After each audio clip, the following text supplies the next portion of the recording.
La veille de Noël, Eve et moi avons divorcé mettant fin à 10 ans de relation. En sortant du tribunal, Eve monta sans se retourner dans la voiture de sport garée sur le bord de la route. Au volant, un jeune homme me lança un sourire moqueur, son regard méprisant semblait me considérer comme un perdant. Le moteur rugit, le jeune homme partit avec Eve me laissant seul assis sur les marches de l'entrée fumant cigarette après cigarette tandis que des images du passé commençaient à défiler dans mon esprit. Eve et moi nous sommes rencontrés au lycée, nous étions dans la même classe et sommes devenus voisins de table dès le premier jour. Eve m'avait profondément attiré. Au lycée, Ava portait des vêtements décontractés à la mode avec une queue de cheval haute, des traits délicats et un sourire doux accompagné d'une légère senteur de gardénia. Face à une Ava comme elle, il était difficile pour le jeune homme que j'y étais de ne pas être touché. Ajouter à cela son caractère agréable, ses excellents résultats scolaires et son grand sens de la conversation, et en moins d'une semaine elle était devenue l'objet de mon amour secret. À cette époque, en raison de ma famille des origines, j'y étais très complexé. Je venais d'une famille pauvre et de la campagne, grande et maigre, des apparences ordinaires, et en plus de cela j'y étais introverti. Mis à part mes résultats scolaires, je n'avais pas grand chose pour moi. Ava, brillante et belle, resplendissait et était naturellement devenue l'objet de l'admiration de tous les garçons de l'école. Moi, timide et complexé, assis à côté d'Eva, j'y étais comme une pierre à côté d'une fleur pas malodorante mais terriblement déplacée.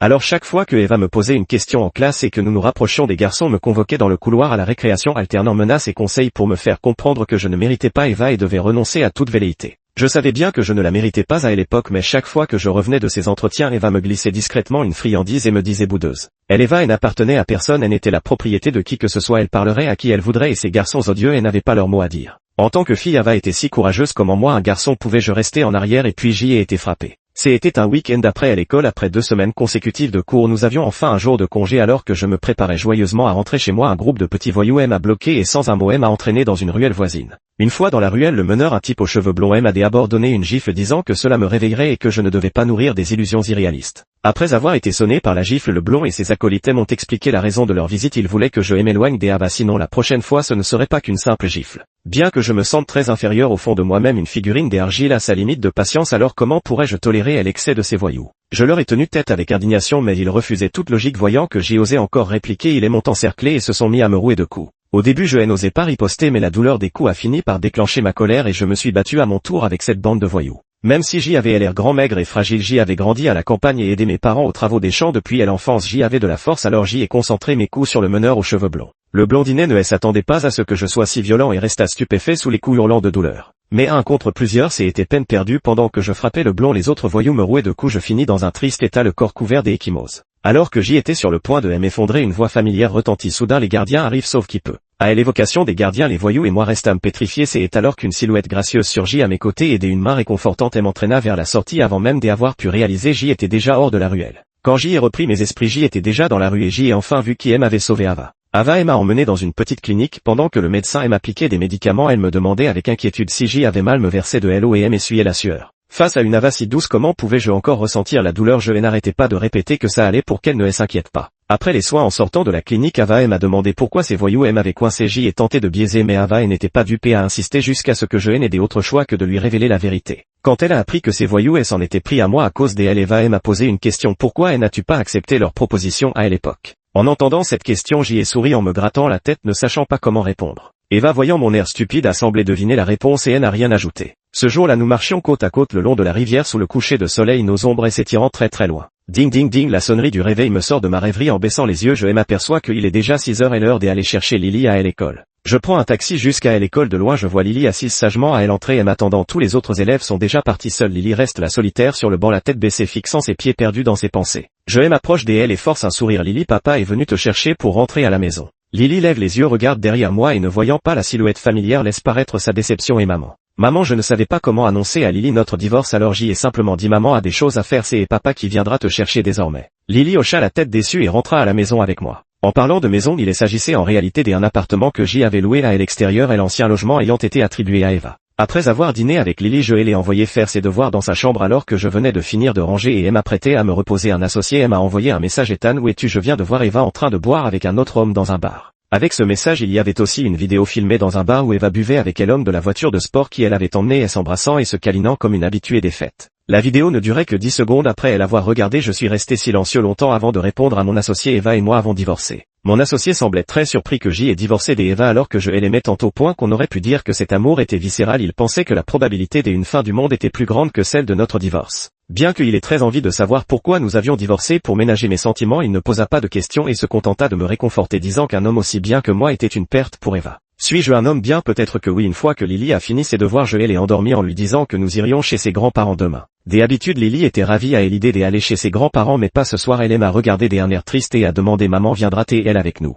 La question m'a encore pris au dépourvu, mais pour rassurer Lily j'y ai répondu: je vais lui demander. Une fois Lily endormie, je suis retourné au salon. Je suis resté debout près de la fenêtre hésitant longtemps avant de sortir mon téléphone pour appeler Eva. Désolé, l'utilisateur que vous appelez a éteint son téléphone, veuillez rappeler plus tard. En entendant le message des indisponibilités, j'y ai réfléchi un moment avant d'envoyer un SMS à Eva. Lily te manque, tu reviens pour Noël? Le message est resté sans réponse pendant longtemps. Je me suis dit que à ce moment-là Eva devait s'amuser avec son petit ami, pourtant avant elle ne buvait même pas d'alcool. J'y ai ressorti mon téléphone et ouvert une vidéo que j'y ai regardée encore et encore. En voyant cette Eva à la fois familière et étrangère, mes pensées sont retournées à l'année de notre baccalauréat. Après les examens, la classe a organisé une fête dans un karaoké où tout le monde buvait et chantait. Eva et moi n'aimions pas cette ambiance, alors nous nous sommes assis dans un coin de la salle privée regardant nos camarades donner de la voix et boire à grandes gorgées. Après quelques bouteilles vidées, tout le monde s'est lâché et l'ambiance est devenue euphorique. Certains portaient des toasts, des autres déclaraient leurs flammes. En tant que la plus belle fille de la classe, Eva était l'objet des fantasmes de la plupart des garçons et devint naturellement le centre des attentions dans la salle privée. De nombreux garçons vinrent porter un toast à Eva. Elle ne voulait pas boire, mais sous la pression insistante de tant de camarades, elle n'eut d'autre choix que d'accepter 2 verres. À peine 2 bières et le visage d'Eva rougissait déjà, la tête lui tournait. Profitant de l'occasion, les garçons de la classe qui avaient un faible pour elle se mirent à lui déclarer leurs flammes avec audace. Certains chantaient des chansons d'amour, des autres lisaient des lettres enflammées et il y en eut même qui s'agenouillèrent sur un genou pour lui offrir des fleurs. Cette scène de déclaration en groupe rendait les filles de la classe vertes de jalousie et elles n'arrêtaient pas de pousser des cris d'encouragement pour que Eva accepte. Bien qu'un peu ivre à ce moment-là, Eva gardait encore sa raison, elle résista tant bien que mal, refusant tour à tour chaque déclaration.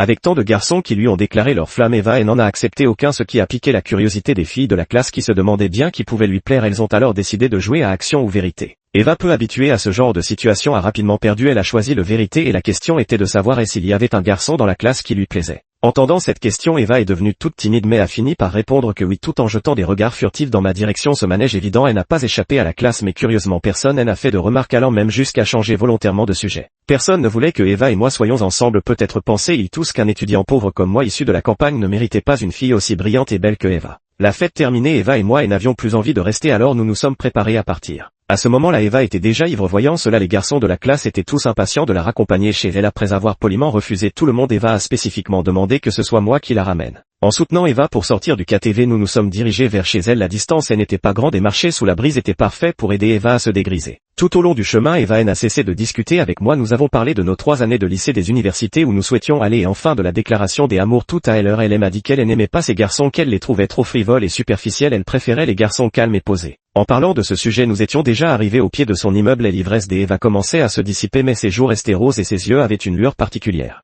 Eva me demanda: tu sais qui était le garçon que j'aimais dans notre classe? Je secouai la tête en souriant: non, je ne sais pas. À ma réponse, Eva resta silencieuse, ses yeux fixés sur moi avec une intensité qui me mit mal à l'aise. Qu'est-ce qu'il y agit? Et quelque chose sur le visage. Tentais-je de détourner la conversation? Eva n'a pas du tout relevé ma tentative de détourner la conversation et m'a dit avec un visage sérieux: Ethan, cela fait déjà 3 ans, tu es sûr de ne pas vouloir faire preuve de courage? Je ne suis pas stupide, je savais bien ce que Eva voulait dire, mais j'y étais vraiment tiraillé. Je suis un étudiant pauvre issu de la campagne et tout le monde pense que Eva et moi ne sommes pas faits l'un pour l'autre, que je ne suis pas à sa hauteur, que je ne peux pas lui offrir une vie confortable. J'y avais trop de doutes en moi, mais l'amour ne se saisit que par ceux qui osent. Voyant que je baissais la tête en silence sans répondre, Eva n'a pas insisté et elle s'est éloignée seule vers l'intérieur du quartier. Je regardais le dos d'Eva et s'éloignait, le cœur lourd de tristesse et de regret. Si seulement j'y avais été un peu plus courageux, ne serait-ce qu'un tout petit peu, et ce que la fin aurait été différente. Triste et plein de remords, je tournais les talons pour partir, mais à peine avais-je fait 2 pas que des bruits de pas précipités résonnèrent derrière moi. Avant même que je puisse me retourner, quelqu'un m'enlaça par derrière. Cette chaleur familière et ce parfum de gardénia, c'était Eva. Ethan, je t'aime, sois mon petit ami. Eva, qui m'enlaçait par derrière, criait avec un visage résolu comme si elle avait décidé d'aller jusqu'au bout.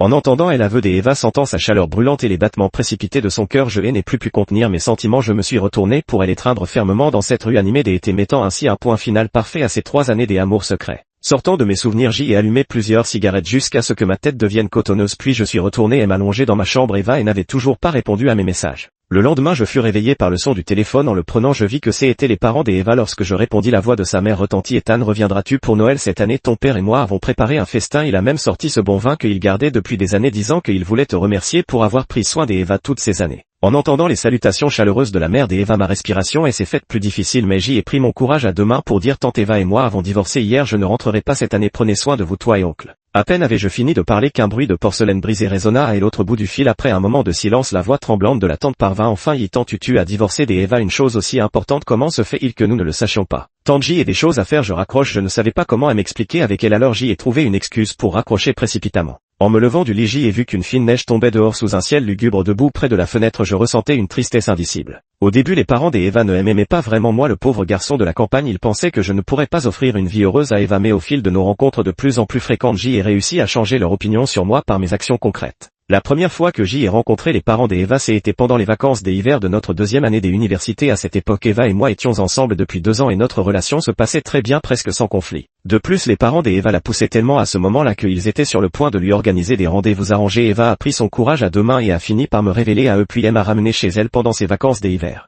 Allez Ethan, dépêche-toi, pourquoi tu traînes comme ça, me dit Eva en se retournant vers moi debout à l'entrée de la résidence. Je tenais 2 sacs de fruits, le cœur serré des anxiétés, et si j'y achetais autre chose, il me reste un peu d'argent, je pourrais offrir une bouteille d'alcool à l'oncle. Eva, voyant mon état nerveux, revint vers moi pour entourer mon bras d'un geste rassurant. Ça suffit, nous sommes encore étudiants, c'est déjà très attentionné, quand tu gagneras de l'argent plus tard, tu pourras offrir de l'alcool à mon père. Sur ces mots, Eva m'emmena chez elle. C'était la première fois de ma vie que je rencontrais les parents d'une petite amie. Ma nervosité me fit commettre bien des gaffes, mais heureusement son oncle et sa tante, ayant eux-mêmes vécu cette expérience, comprirent que j'y étais un garçon honnête et ambitieux. Leur attitude s'adoucit à mon égard, même s'ils désapprouvaient toujours ma relation avec Eva. Ils déclarèrent qu'ils ne donneraient leur accord que lorsque je serais capable de subvenir aux besoins d'un foyer. Je ne craignais pas le désaccord de l'oncle et de la tante, mais plutôt qu'ils ne me donnent aucune chance. Aussi, quand j'y appris qu'ils voulaient que je devienne un homme capable de porter une famille, je fus en réalité plutôt heureux. Dès le jour où Eva a rejeté tout le monde pour me déclarer sa flamme sans retenue, j'y ai commencé à envisager notre avenir ensemble, à vouloir lui offrir un foyer heureux pour prouver que son choix n'était pas une erreur. Elle était suivant notre baccalauréat, j'y ai cumulé un job d'été et ma relation avec Eva. Après avoir économisé suffisamment pour mes frais universitaires, il me restait un petit pécule, et cet argent qui m'a permis de monter une petite affaire à l'université, vendant snacks et boissons dans le dortoir. Les profits étaient modestes mais suffisants pour que Eva et moi vivions confortablement, nous offrant chaque semaine un rendez-vous dans la rue des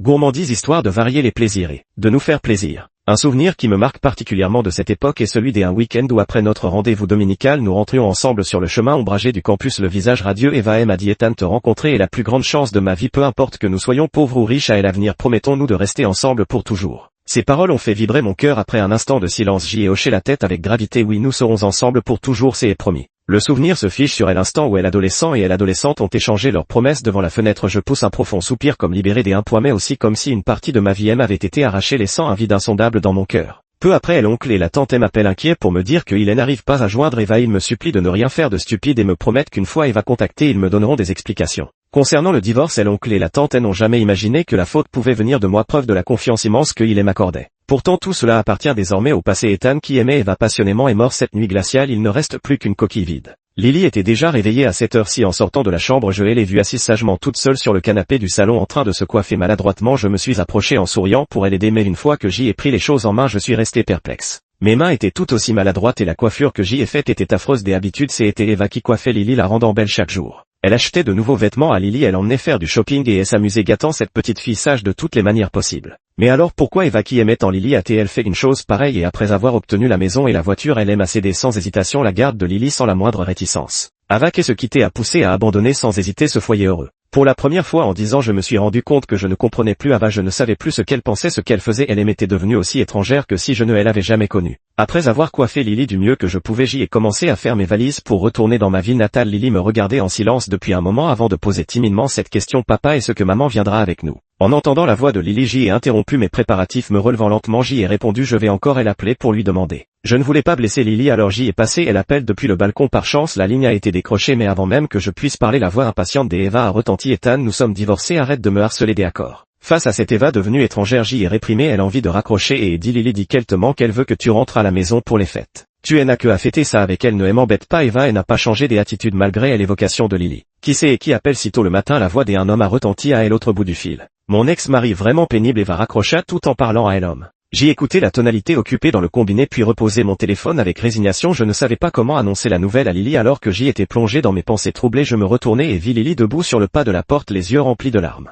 Papa, maman ne veut plus de nous. À peine ces mots prononcés, les larmes de Lily coulèrent sans retenue, ses petites mains incapables de les essuyer assez vite. Le cœur serré, je m'empressai de la prendre dans mes bras pour essuyer ses larmes, la rassurant que sa maman ne l'avait pas abandonnée. Pourtant mes paroles de réconfort n'ont servi à rien. Lily est une enfant très intelligente et elle a tout compris dès cet appel téléphonique. Finalement, c'est seulement lorsque Lily s'est endormie épuisée par ses pleurs que j'y ai pu me libérer pour faire mes valises. Une fois les bagages prêts, je suis sorti louer une voiture. À peine avais-je installé Lily sur le siège arrière que le téléphone a sonné à nouveau. C'étaient les parents d'Eva. Ethan, nous avons appris ce qui s'est passé, c'est Eva qui t'a trahi, elle ne te méritait pas, nous les vieux avons mal élevé notre fille. La voix de la mère tremblait et elle a fini par éclater en sanglots avant de se ressaisir. Nous ne te demandons pas de pardonner à Eva, mais Lily est innocente, pourrions-nous la voir une dernière fois? En entendant les sanglots déchirants de la tante, je n'ai pas eu le cœur de refuser et ai fini par accepter. Je suis allé en voiture chez l'oncle et la tante avant même d'arriver, je les ai vus tous deux qui attendaient Lily dans le vent glacial. À peine ma voiture s'est-elle arrêtée que la tante s'est précipitée pour ouvrir la portière et prendre dans ses bras Lily à peine réveillée. La tante serrait contre elle Lily au visage trempé de larmes, les yeux rougis comme si elle allait éclater en sanglots d'un instant à l'autre. L'oncle lui avait rabattu, il m'a tendu une cigarette dès que je suis descendu de voiture accroupi au bord de la route. Nous avons fumé en silence jusqu'à ce que nos cigarettes se consument entre nos doigts. Finalement l'oncle a rompu le silence. Ethan, ta tante et moi nous te devons des excuses, nous avons appris toute l'histoire et aussi que tu lui as laissé la voiture et la maison pour élever Lily tout seul. Voilà, dit mon oncle en sortant une carte bancaire de sa poche et en me la tendant, c'est un peu d'argent que nous avons mis de côté au fil des années, ta tante et moi, ce n'est pas grand chose mais prends-le pour l'instant. Je me suis empressé de refuser en disant non, mais mon oncle a forcé la carte dans ma main et m'a dit avec gravité, c'est une compensation pour toutes ces années. Eva a fait du tort, nous ne pouvons pas te faire la même chose, sois tranquille, nous ne contesterons pas la garde de Lily, c'est juste que... À ces mots mon oncle pourtant si sévère toute sa vie eut la voix qui se brisa, nous espérons simplement que tu trouveras le temps de ramener Lily nous voir plus souvent, c'est une bonne enfant, nous ne pouvons pas la laisser développer des problèmes psychologiques à cause de ce que a fait sa mère. En voyant mon oncle sangloter, mon cœur se serra, je savais que le vieux couple ne se sentirait pas à l'aise si je refusais la carte bancaire, alors je finis par l'accepter. Comme ma ville natale était assez éloignée, il fallait partir tôt, mon oncle et ma tante le savaient bien, alors même s'ils étaient très réticents à nous voir partir, ils ont finalement pris sur eux pour nous accompagner Lily et moi jusqu'à la voiture. Avant notre départ, ma tante a pris ma main et m'a dit qu'ils me considéreraient toujours comme leur gendre, que leur maison serait toujours la mienne et qu'il fallait absolument que je revienne les voir souvent, je lui ai promis. Mon oncle et ma tante ne m'ont jamais fait de tort après m'avoir accepté, ils m'ont traité comme leur propre fils, j'y adorais aussi ce couple âgé, je me dis que si cette affaire n'était pas arrivée, nous aurions sûrement été une famille enviée de tous. Sur l'autoroute du retour, en regardant la neige qui tombait à gros flocons, je ne sais pourquoi j'y ai soudain repensé au jour de mon mariage avec Eva, car ce jour-là aussi il neigeait abondamment. Quand j'y ai épousé Eva, nous n'avions pas encore obtenu notre diplôme, nous n'aurions pas dû nous marier si tôt, mais à l'époque les précautions n'avaient pas été bien prises et Eva était tombée enceinte, notre mariage était donc un mariage forcé par la grossesse. Heureusement à cette époque j'y avais déjà gagné pas mal d'argent grâce à quelques projets entrepreneuriaux, j'y avais de quoi payer la cérémonie et les alliances, bien que ce ne soit pas grand chose, mais les parents d'Eva ne m'ont pas méprisé pour autant. Quand j'y ai tenu la main d'Eva pour entrer dans la salle de réception de l'hôtel, tous les invités ont applaudi, nous avons porté un toast ensemble à nos parents respectifs, puis nous avons juré de nous aimer et de nous être fidèles pour toujours, dans la richesse comme dans la pauvreté, dans la maladie comme dans l'adversité, pour le reste de nos vies sans jamais nous abandonner. Le mariage s'est déroulé sans accroc. Lors de la photo de groupe finale, j'y ai serré fort la main d'Eva et lui ai murmuré que je me battrais jusqu'au bout pour lui offrir une vie stable et aisée, elle m'a murmuré en retour qu'elle resterait toujours à mes côtés. Ce jour-là j'y ai tenu ma promesse, j'y ai travaillé dur et grâce à mes efforts et à un peu de chance j'y ai gagné mon premier pactole à peine diplômé, j'y ai acheté une voiture et un appartement sans emprunt avec encore pas mal d'économies alors que des autres se retrouvaient au chômage dès la fin de leurs études. Notre vie à elle et moi était heureuse et sans souci. Pourtant si j'y avais tenu ma promesse, elle n'avait pas tenu la sienne. Cette scène qui a brisé ma vie ce jour-là reste gravée dans ma mémoire comme si c'était hier, chaque fois que j'y repense mon cœur saigne. De retour d'un voyage d'affaires où j'y avais conclu un gros contrat, je rentrais chez moi tout excité voulant faire une surprise à Eva, je ne m'attendais pas à ce que cela se transforme en choc. Dans notre maison, dans notre chambre, sur le lit recouvert de la couverture en coton rouge de notre mariage, c'était Eva qui y était couchée avec un homme inconnu. Eva fut surprise par mon retour soudain et tenta de s'expliquer dans la panique, mais dans cet instant j'y étais incapable d'entendre la moindre explication. L'inconnu descendit du lit sans se presser pour enfiler son pantalon tout en disant à Eva, on dirait que le timing n'est pas bon aujourd'hui, on se verra une autre fois pour sortir. Voyant l'inconnu agir avec une telle désinvolture, la colère m'envahit, sans un mot je me suis jeté sur lui pour le frapper, peu importe qu'il se vante de son argent et de sa richesse. Sous mes poings furieux, l'inconnu fut rapidement couvert de bleu et implora pitié à terre. Alors que j'y étais sur le point de frapper plus violemment, Eva soudain se plaça entre nous et n'ayant pu retenir mon coup, mon poing heurta son visage qui enfla immédiatement, la faisant pleurer de douleur. Stupéfait sur le moment, je revins à moi et m'approchai le cœur serré pour vérifier son état, mais Eva furieuse me repoussa, aida l'homme à se relever et quitta la maison sans un regard en arrière. En voyant Eva soutenir cet homme avec tant de sollicitude, je revis soudain le souvenir d'elle me soutenant pour aller chez le médecin après que j'y eus été battu autrefois. Cette fille qui m'appartenait autrefois me tourna maintenant le dos pour un autre homme. Je ne peux décrire précisément ce que je ressentais à ce moment-là, je ne vis plus que ténèbres et m'effondrais sur le sol comme si le ciel me tombait dessus. Adossé au mur, mon corps flasque, je repensais à toutes ces années de bonheur contrastant avec la scène qui venait de briser ma vie, la respiration coupée, la tête qui tourne, mes larmes coulaient sans pouvoir m'arrêter. Je ne comprenais pas pourquoi Eva m'avait trahi, je voulais la confronter, lui demander pourquoi est-ce que je n'avais pas été assez bien, est-ce que je ne l'aimais pas assez, ou avais-je fait quelque chose qui l'avait blessée. Je pris péniblement mon téléphone pour appeler Eva, elle ne répondit pas. Après plusieurs tentatives, elle choisit finalement d'éteindre son portable. Écoutant la tonalité occupée dans le combiné, mes yeux devinrent vitreux, mon cœur transpercé comme par une lame. Je ne me souviens plus très bien comment j'y ai survécu à cette nuit brisée, mais chaque fois que cette image me revient en mémoire, j'y ai l'impression d'étouffer, incapable de reprendre mon souffle pendant longtemps. Après avoir erré dans le brouillard pendant plusieurs jours, je repris contact avec Eva. Pas de reproche, pas de colère, juste une profonde déception. Je n'ai pas demandé à Eva pourquoi elle m'avait trahi et Eva ne s'est pas expliqué non plus. Peut-être était cela notre dernière complicité silencieuse. Si une personne veut vraiment trahir, les raisons ne manquent pas. Après cela, j'ai choisi de divorcer d'Eva. C'est une limite qu'aucun homme normal ne peut accepter, même si on aime une femme à la folie jusqu'à la moelle. Quand on la voit de ses propres yeux nous trahir, on finit par abandonner. Ma famille heureuse, ma vie heureuse, tout s'est brisé. Ce jeune homme qui avait juré de bâtir un avenir pour la fille qu'il aimait est également mort cette nuit-là. La période suivant mon divorce avec Eva fut la plus difficile de ma vie. Ce sentiment de vide intérieur, cette désespérance d'avoir perdu tout but dans l'existence rendait chacun de mes pas dans ce monde une lourdeur insupportable. Mais le temps finit par tout emporter et n'est-ce pas avec les années mes affaires ont prospéré et je suis devenu ce que les autres considèrent comme un homme accompli. Durant cette période, nombreuses furent les jeunes femmes belles et séduisantes à me faire des avances, mais pour que Lily puisse grandir en paix, je les ai toutes déclinées. Ce n'est qu'après sa majorité que j'y ai finalement épousé une femme qui me poursuivait de ses assiduités depuis longtemps. Toutes ces années, je n'ai jamais revu Eva. J'y ai entendu dire que même ses propres parents n'avaient que peu de contact avec elle. Après notre divorce, Eva a vendu la maison et la voiture que nous avions achetée ensemble et est partie vivre dans une autre ville avec cet homme. Était-ce le bonheur qu'elle recherchait? Je ne le sais pas et je ne veux plus le savoir. Mon monde est petit, il ne contient que ma famille et ma carrière, rien d'autre n'y a sa place. La vie est longue en fait. J'y ai revu Eva une fois après cela, mais c'était 20 ans plus tard. Je voyageais dans une autre ville avec ma deuxième épouse et notre fille Lily quand devant une échoppe d'une rue de snack, j'y ai aperçu Eva en train de préparer des nouilles. Elle avait depuis longtemps perdu la beauté de sa jeunesse, son visage portait les marques de la vie et elle dégageait une aura toute populaire. Un garçon d'une dizaine d'années à ses côtés, elle appelait maman. J'y ai aperçu Eva et Eva m'a aussi vu. Nous avons tous deux été pris de court, puis après un moment de stupeur, Eva a baissé les yeux pour éviter mon regard comme si elle ne voulait pas que je la voie dans cet état ordinaire. J'y avais déjà tourné la page sur les événements d'autrefois et ne voulais pas perturber la vie actuelle d'Eva, alors j'y ai fait demi-tour pour partir, mais c'est à ce moment-là que Eva m'a soudain appelé disant qu'elle avait quelque chose à me dire. Après un moment de silence, j'y ai fini par accepter. J'y ai alors demandé à Lily et à sa nouvelle mère de m'attendre ailleurs. Peut-être parce que Lily était encore petite quand Eva est partie, elle ne l'a pas reconnue, elle a simplement cru qu'il s'agissait d'une vieille camarade de classe et est partie sans y prêter attention. Lorsque Lily est partie, Eva a regardé son dos, les mots lui restant en travers de la gorge, les yeux emplis de remords. C'était une ville côtière, Eva et moi marchions côte à côte le long de la plage, aucun de nous ne parlant le premier, comme lorsque nous étions jeunes et marchions ensemble au bord de la rivière.